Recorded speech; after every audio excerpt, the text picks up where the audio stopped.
오직 주의 사랑에 매여 내 영 기뻐 노래합니다. 이 소망의 언덕 기쁨의 땅에서 주께 사랑 드립니다. 오직 주의 임재 안에 갇혀 내 영 기뻐 찬양합니다. 이 소명의 언덕 거룩한 땅에서 주께 예배드립니다. 주께서 주신 모든 은혜 나는 말할 수 없네. 내 영혼 즐거이 주 따르렵니다. 주께 삶 드립니다. 제25장 수아 사람 빌닷이 대답하여 이르되 하나님은 주권과 위엄을 가지셨고 높은 곳에서 화평을 베푸시느니라. 그의 군대를 어찌 계수할 수 있으랴. 그가 비추는 광명을 받지 않은 자가 누구냐. 그런즉 하나님 앞에서 사람이 어찌 의롭다 하며 여자에게서 난 자가 어찌 깨끗하다 하랴. 보라, 그의 눈에는 달이라도 빛을 발하지 못하고 별도 빛나지 못하거든. 하물며 구더기 같은 사람, 벌레 같은 인생이랴. 제26장 욥이 대답하여 이르되 내가 힘없는 자를 참 잘도 도와주는구나. 기력 없는 팔을 참 잘도 구원하여 주는구나. 지혜 없는 자를 참 잘도 가르치는구나. 큰 지식을 참 잘도 자랑하는구나. 내가 누구를 향하여 말하느냐? 누구의 정신이 내게서 나왔느냐? 죽은 자의 영들이 물 밑에서 떨며 물에서 사는 것들도 그러하도다. 하나님 앞에서는 스월도 벗은 몸으로 드러나며 멸망도 가림이 없습니다. 그는 북쪽을 허공에 펴시며 땅을 아무것도 없는 곳에 매다시며 물을 빽빽한 구름에 싸시나 그 밑에 구름이 찢어지지 아니하느니라. 그는 보름달을 가리시고 자기의 구름을 그 위에 펴시며 수면의 경계를 그으시니 빛과 어둠이 함께 끝나는 곳이니라. 그가 꾸짖으신즉 하늘 기둥이 흔들리며 놀라느니라. 그는 능력으로 바다를 잔잔하게 하시며 지혜로 라합을 깨트리시며 그의 힘으로 하늘을 맑게 하시고 손으로 날렵한 뱀을 무찌르시나니 보라, 이런 것들은 그의 행사의 단편일 뿐이요 우리가 그에게서 들은 것도 속삭이는 소리일 뿐이니 그의 큰 능력의 우레소리를 누가 능히 헤아리랴.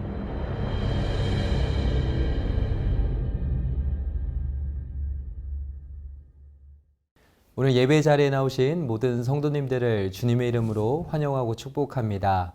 오늘 욥기 25장 1절부터 26장 14절까지의 말씀을 통해 사랑이신 그분을 바라봅니다 라는 제목으로 하나님이 주시는 말씀의 은혜를 함께 받고자 합니다. 오늘 말씀은 수아 사람 빌닷과 욥이 한 말로 구성되어 있습니다. 먼저 25장은 6절밖에 되지 않는 비교적 짧은 분량으로 기록되어 있습니다. 여기서 빌닷이 하는 말의 핵심 내용을 살펴보면 이전과 다른 뭔가 어떤 새로운 주제나 논리가 나오고 있지는 않습니다. 거의 비슷한 주제가 계속해서 나오고 있습니다. 여기에 나온 빌닷의 논리를 보면 아주 단순합니다. 하나님은 크고 위대하시며 거룩하시다는 것입니다. 그리고 그런 하나님 앞에서 인간은 너무나도 미약하고 불의한 존재라는 것입니다. 사실 하나님과 인간에 대한 이러한 인식 자체가 크게 잘못되었다고 볼 수는 없습니다. 어떤 면에서 보면 충분히 일리 있고 맞는 이야기를 지금 빌닷은 하고 있는 것입니다. 근데 여기서 빌닷이 놓치고 있었던 아주 중요한 한 가지 주제가 있었습니다. 그것은 바로 사랑이었습니다. 하나님의 사랑이었습니다. 우리가 성경 66권을 통해 발견할 수 있는 하나님의 마음은 다른 것이 아닙니다. 우리를 향한 하나님의 무모하면서도 넘치는 사랑이었습니다. 오늘 본문 4절 말씀을 보면 빌닷이 이렇게 말합니다. 그런즉 하나님 앞에서 사람이 어찌 의롭다 하며 여자에게서 난 자가 어찌 깨끗하다 하랴. 분명 이 말은 맞습니다. 모든 사람은 죄인입니다. 하나님 앞에 의롭다고 자신 있게 말할 수 있는 사람은 단 한 사람도 없습니다. 아담의 범죄 이후 이 땅에 태어난 모든 사람은 하나님 앞에서 깨끗하다고 말할 수가 없습니다. 죄로 인해 망가진 우리의 모습은 한마디로 말해서 문제투성이라고 말할 수 있습니다. 어느 한 부분만 고칠 수 있는 상태가 아닙니다. 그래서 6절에 보면 이러한 인간의 모습에 대해 빌닷이 이렇게 말합니다. 하물며 구더기 같은 사람, 벌레 같은 인생이랴. 찬송가 143장 웬 말인가 날 위하여라는 찬송가 가사에 보면 지금 빌닷이 하는 이 말과 거의 비슷한 내용이 1절에 나옵니다. 1절 가사에 보면 이렇게 고백합니다.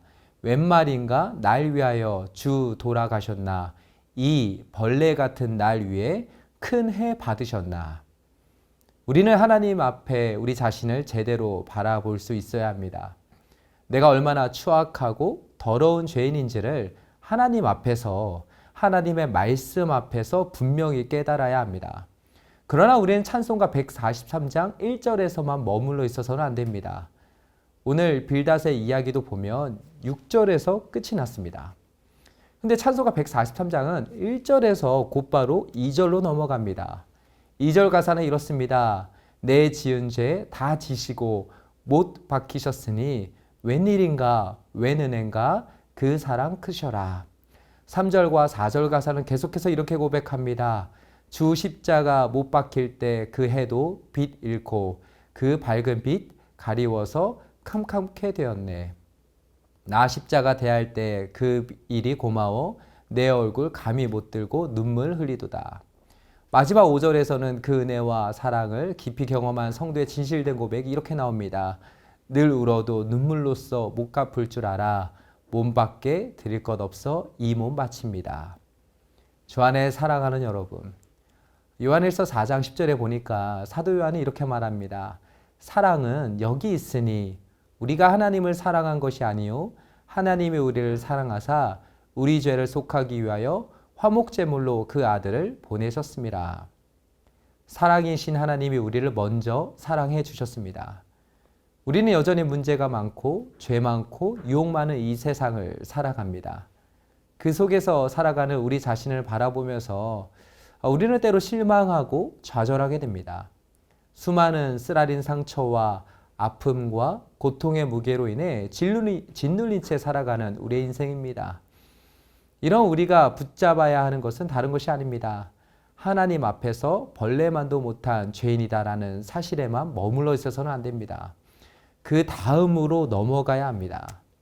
내 지은 죄 다 지시고 못 박히신 예수님의 크고 넓은 사랑의 품으로 나아가야 합니다. 사랑이신 하나님이 우리를 먼저 사랑하셨습니다. 사랑이신 예수님이 우리를 위해 이 땅에 오셨습니다. 사랑이신 예수님이 죄인인 우리를 위해 십자가에 달려 죽으셨습니다. 사랑이신 하나님이 우리를 안아주시고 사랑으로 품어주십니다. 우리는 그래야지 삽니다. 그 사랑의 품 안에 안겨있을 때 우리는 온전한 치유와 회복을 경험할 수 있게 됩니다. 저와 여러분은 어떠합니까? 빌닷처럼 하나님에 대해 알고 계십니까? 하나님의 크고 위대하심 앞에 우리의 작음과 연약함을 고백하고 계십니까?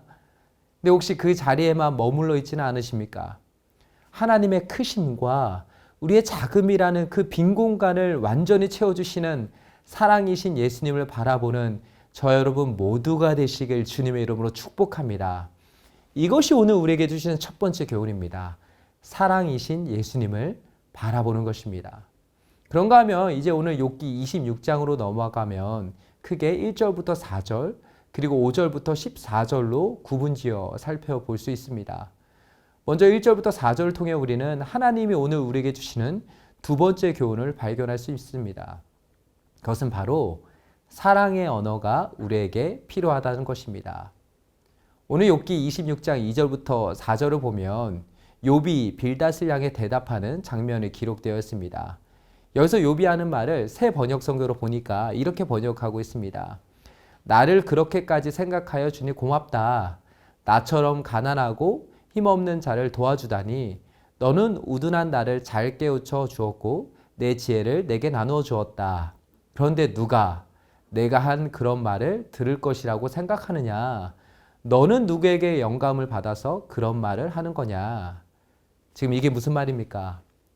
도움을 준다고 말하는 그 모든 말들이 정작 도움을 받아야 하는 당사자에게는 하나도 도움이 안 되었다는 것입니다.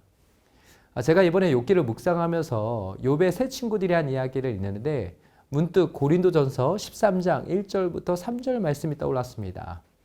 내가 사람의 방언과 천사의 말을 할지라도 사랑이 없으면 소리나는 구리와 울리는 꽹과리가 되고 내가 예언하는 능력이 있어 모든 비밀과 모든 지식을 알고 또 산을 옮길 만한 모든 믿음이 있을지라도 사랑이 없으면 내가 아무것도 아니요 내가 내게 있는 모든 것으로 구제하고 또 내 몸을 불사르게 내줄지라도 사랑이 없으면 내게 아무 유익이 없느니라.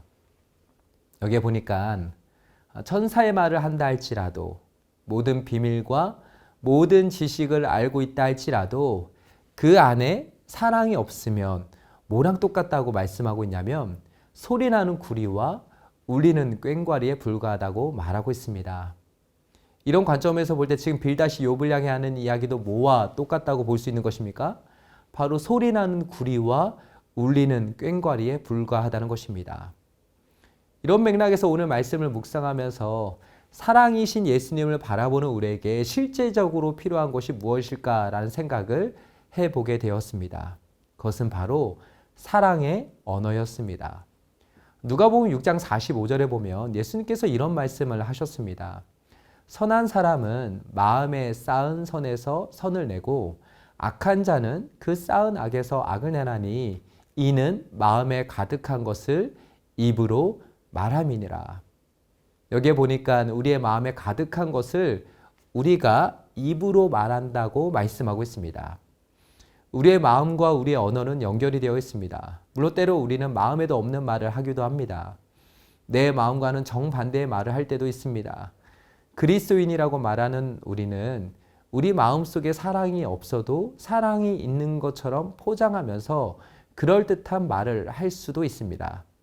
사랑 없이도 놀라운 믿음과 많은 지식을 가지고 그 지식과 지혜를 자랑하며 이야기를 할 수도 있습니다. 그러나 우리의 마음이 사랑이신 예수님으로 가득 차면 우리의 언어는 분명 바뀌게 됩니다. 사랑을 바라본 사람이 사랑을 할 수 있습니다. 예수님의 사랑으로 우리의 마음이 가득 차 있으면 우리의 언어가 사랑의 언어로 달라지게 됩니다. 그저 울리는 꽹과리가 아니라 사람의 마음을 울리고 움직이는 진짜 사랑의 언어를 말할 수 있게 되는 것입니다. 그렇기 때문에 우리는 사랑의 언어를 배우는 것도 중요하지만 우리의 마음을 사랑이신 예수님으로 가득 채워야 합니다. 사랑이신 예수님으로 우리의 마음이 충만해지면 우리의 입술에서 나오는 사랑의 언어가 사람을 치유하고 살릴 수 있는 생명의 언어가 되는 것입니다. 소망하기는 오늘 저와 여러분 모두가 사랑의 마음이 담긴 사랑의 언어를 통해 사랑으로 사람을 살리고 세우는 귀하고 복된 삶을 살아가게 되시길 주님의 이름으로 축복합니다. 그리고 이제 마지막 세 번째로 오늘 욥기 26장 5절부터 14절을 통해 하나님이 우리에게 주시는 교훈은 바로 우리가 보고 상상할 수 있는 것보다 훨씬 더 위대하고 놀라우신 하나님이 우리를 있는 모습 그대로 사랑하신다는 것입니다. 5절부터 14절을 보면 욥이 하나님의 창조와 통치하심의 능력과 그 범위가 얼마나 크고 넓고 놀라우신지를 찬양하며 고백하는 내용이 나옵니다. 먼저 5절과 6절에서 욥은 살아있는 인간이 결코 볼 수도 없고 갈 수도 없는 죽음의 공간도 하나님이 다스린다고 말하고 있습니다. 그리고는 7절부터 11절에서 하늘과 구름을 비롯하여 빛과 어둠이 함께 끝나는 수평선까지 모든 창조 영역을 창조자 하나님께서 다스리고 계신다고 고백하고 있습니다. 특히 12절과 13절에서 하나님의 이러한 엄청난 큰 능력을 찬양했던 욥이 14절에서 결론적으로 이렇게 말을 합니다. 보라, 이런 것들은 그의 행사의 단편일 뿐이요 우리가 그에게서 들은 것도 속삭이는 소리일 뿐이니 그의 큰 능력의 우레소리를 누가 능히 헤아리라. 하나님은 하나님이십니다. 창조주 하나님은 우리의 상상과 기대와 이해를 훨씬 뛰어넘으시는 말 그대로 하나님이십니다. 우리가 높은 산에 올라갔을 때 가끔씩 자연의 위험에 우리의 감정과 마음이 압도당할 때가 있습니다. 근데 한번 생각해 보면 그 자연 만물을 창조하신 하나님의 위험 앞에 우리의 마음과 영혼은 압도당할 수밖에 없습니다. 지금 욥이 말하고 있는 것이 바로 이것입니다. 욥이 여러 다양한 표현들을 사용해서 말하고 싶은 것은 다른 것이 아닙니다. 하나님은 우리가 보고 상상할 수 있는 것보다 훨씬 더 놀랍고 위대하신 분이라는 것입니다. 그런데 성경은 이것만 말하고 있지 않습니다. 성경은 오늘 욥이 고백하는 이 위대하신 하나님이 우리를 구원하시기 위해 우리와 함께 하시기 위해 시간과 공간을 뚫고 우리에게 오셨다고 말씀하고 있습니다. 요한복음 1장 14절로 보면 이렇게 말씀합니다. 말씀이 육신이 되어 우리 가운데 거하심에 우리가 그의 영광을 보니 아버지의 독생자의 영광이요 은혜와 진리가 충만하더라. 여기에 보니까 말씀이 육신이 되어 우리 가운데 거하신다고 말씀하고 있습니다. 우리가 복음서를 보면 하늘 보좌를 버리시고 이 땅에 오신 예수님은 우리가 살고 있는 삶의 현장으로 들어오셨습니다. 우리와 같이 먹으셨고 우리와 같이 생활하셨습니다. 그리고 우리를 위해 십자가를 달려 죽으셨습니다. 이 모든 예수님의 삶과 사역을 두고 성경은 딱 한 문장으로 이렇게 정리를 하고 있습니다. 요한복음 3장 16절 말씀입니다. 하나님이 세상을 이처럼 사랑하사 독생자를 주셨으니 이는 그를 믿는 자마다 멸망하지 않고 영생을 얻게 하려 하심이라. 하나님의 위대하심을 바라보며 그저 감탄과 경이로움만 표현하며 찬양하는 것을 넘어서 그 위대하신 창조주 하나님이 우리를 있는 모습 그대로 사랑하신다는 사실로 인해 감격과 감사가 차고 넘치는 저 여러분 모두가 되시길 주님의 이름으로 축복합니다. 이제 말씀을 맺겠습니다. 데인 오틀런드가 쓴 우리가 몰랐던 예수라는 책에 보면 마지막 부분에 저자가 이런 이야기를 합니다. 당신과 내가 그리스도의 교제에 관해서 얕은 물에 겨우 발가락 하나를 담그고서 드넓은 바다를 경험했다고 착각하고 있는 것은 아닐까? 예수님 안에서 경험해야 할 것이 상상했던 것보다 훨씬 더 많은 것은 아닐까? 저 여러분은 어떠합니까? 오늘 말씀을 통해 사랑이신 예수님 한 분만을 바라봄으로 사랑이신 예수님 안에서 우리가 상상했던 것보다 훨씬 더 많은 은혜와 사랑과 축복을 누리며 행복하게 살아가는 저 여러분 모두가 되시길 주님의 이름으로 축복합니다. 이제 기도 제목을 읽고 함께 기도하겠습니다. 첫째, 하나님의 크심과 우리의 작음이라는 그 빈 공간을 완전히 채워주시는 사랑이신 예수님을 바라보게 하여 주옵소서. 둘째, 우리의 마음을 예수님의 사랑으로 가득 채워주사 사랑의 언어를 통해 사람을 살리고 세우는 행복한 삶을 살게 하옵소서. 셋째, 우리가 보고 상상할 수 있는 것보다 훨씬 더 위대하고 놀라우신 하나님이 우리를 있는 모습 그대로 사랑하신다는 사실을 온전히 깨닫고 경험하게 하옵소서. 함께 기도하겠습니다.